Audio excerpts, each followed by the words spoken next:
பவானி சாகர், அங்கே பவானி மேட்டுப்பாளையத்திலிருந்து பவானி வரை 6 தடுப்பணை நான் கொண்டு வந்தேன். ஒருவேளை இன்றைக்கு பவானி சாகர் அணையிலே நீர் இல்லாம உபரி நீர் வராமல் போய்விட்டால் இந்த திட்டம் பாதிக்கப்பட்டு விடும்.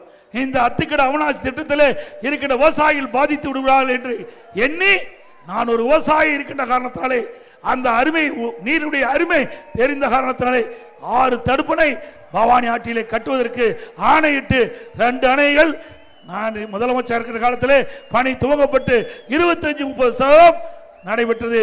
எஞ்சிய தடுப்பணைகள் பணி ஆரம்ப கட்ட பணி நடந்துகிட்டு இருந்தது.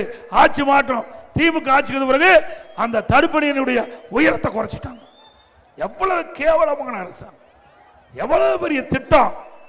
இன்னைக்கு 1.25 டிஎம்சி 6 தடுப்பணையும் கட்டப்பட்டால் 1.25 டிஎம்சி தண்ணி தேக்கலாம்.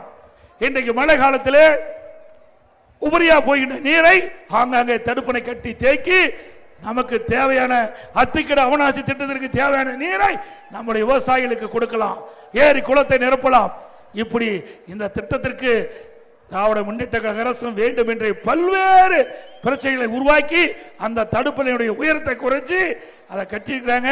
மீண்டும் அதிமுக ஆட்சி தடுப்பணையுடைய உயரம் உயர்த்தப்படும்.